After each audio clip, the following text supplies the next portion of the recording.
Hello students, இன்னைக்கு exercise 1.5ல ஃபர்ஸ்ட்ல ஃபிஃப்த் சம் பார்க்க போறோங்க. F dot g g o dot f கண்டுபிடிக்கிறோம். ரெண்டுமே ஈக்குவலான்றதை கண்டுபிடிச்சு சொல்ல போறோம். ஃபர்ஸ்ட் எஃப் டாட் ஜி கண்டுபிடிக்கணும்னா என்ன பண்ண போறோம்? எஃப் டாட் ஜி கண்டுபிடிக்கணும்னா நமக்கு தெரிஞ்ச விஷயம் வேரியபிள் ஒன்று கொடுக்கணுங்க. யார் இந்த வேரியபிள்? எக்ஸ் தானே இங்க இருக்காங்க, எல்லாத்துலயும் எக்ஸ் இருக்கனால எக்ஸ் வேரியபிளா கொடுத்துறோம். செகண்ட் கண்டிஷன் என்ன சொல்லியிருப்பாங்க? டாட்டா தூக்கணும்னா ஆட்டோமேட்டிக்கா என்ன வந்துரும்? பிராக்கெட் வந்துரும். டாட்டா தூக்கணும்னா ஆட்டோமேட்டிக்கா பிராக்கெட் போடணும். கண்டிஷன் புரிஞ்சிடுச்சு. அடுத்து என்ன பண்ண போறோம்? இது எஃப் ஆஃப் எக்ஸ் ஃபார்மட்ல இருக்கு. F of X is equal to 4 into X square. 4 into X square. F of X இங்க யாரு எக்ஸ் நம்ம எடுத்துக்கிறோம்? ஜி ஆஃப் எக்ஸ் தான் எக்ஸ் நம்ம இங்க எடுத்துக்கிறோம். Okay, 4 into X square minus 1. இந்த கண்டிஷன்ல என்ன வருது? 4 இன்டூ எக்ஸ் ஸ்கொயர் மைனஸ் 1 போட்டாச்சா? First one. இப்போ அடுத்து என்ன பண்ண போறோம்? 4 into g of x ஓட வேல்யூ என்ன? 1 plus x whole square minus 1. இது என்ன ஃபார்மட்ல அங்க இருக்கு? a plus b whole square ஃபார்மட்ல இருக்கா? ஃபார்முலால இருக்கா? ஃபார்முலா மெமரியே பண்ணக்கூடாதுங்க. நான் வரும்போது நிறைய சொல்லி தரேன் வாங்க. என்ன a plus b whole square formula?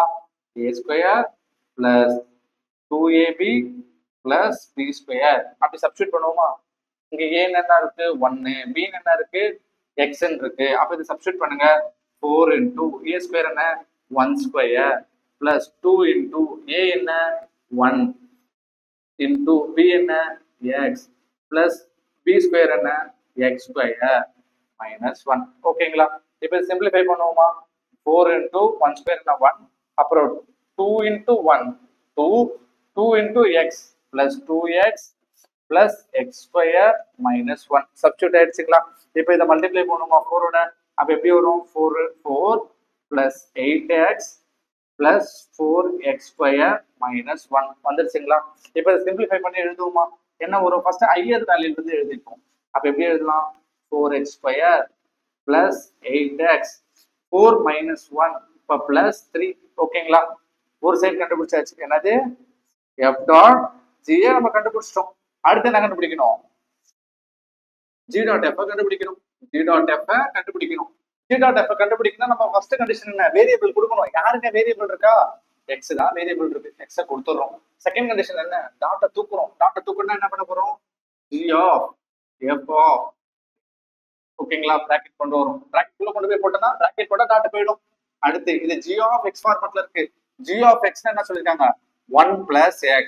1 அதுக்கு அடுத்து தான் plus x. அப்ப 1 plus f of x. புரிஞ்சுச்சுங்களா? அண்டர்ஸ்டாண்ட் பண்ணிக்கிட்டீங்களா? 1 plus f of x வந்துருச்சுங்களா? Okay, that is equal to 1 plus f of x ஓட வேல்யூ என்ன? 4x square minus 1 வந்துருச்சுங்களா? plus 1 minus 1 0 கேன்சல் ஆயிடுங்களா? வேற ஆன்சர் என்ன இருக்கு? 4x square. அவ்வளவுதானே வருது. இது என்ன அர்த்தம்? g dot f f dot g யும் g dot f ம் ஈக்குவலான இப்ப கம்பேர் பண்ணி பாருங்க. Not equal. என்ன சொல்லிருக்காங்க? f dot g is not equal to g dot f. ஓகேங்களா? அண்டர்ஸ்டாண்ட் பண்ணிட்டீங்களா? ஈஸியா இருக்கா? அவ்வளவுதாங்க. ஒன்ஸ் ரீகால் பண்ணி பாருங்க. f of x g of x கொடுத்துட்டாங்க. ஃபர்ஸ்ட் f dot g கண்டுபிடிக்கணும்னா வேரியபிளை கொடுக்குறோம். அதுக்கு அடுத்து டாட்டா தூக்கணும்னா பிராக்கெட் கொண்டு வரும். பிராக்கெட் கொண்டு வந்து சிம்பிளிஃபை பண்றோம். அதே மாதிரி g dot f கண்டுபிடிக்கணும்னா வேரியபிள் போடுறோம். வேரியபிளுக்கு அடுத்து டாட்டா தூக்கணும்னா பிராக்கெட் கொண்டு வரும். பிராக்கெட் போட்டு அடுத்து சிம்பிளிஃபை பண்றோம். சிம்பிள் சிம்பிளிஃபிகேஷன் தான் முடிச்சோன்னா ஆன்சர் கண்டுபிடிச்சிடலாம். ரெண்டுமே நாட் ஈக்குவல் வருது. Therefore, f dot g is not equal to g dot f. Thank you, students.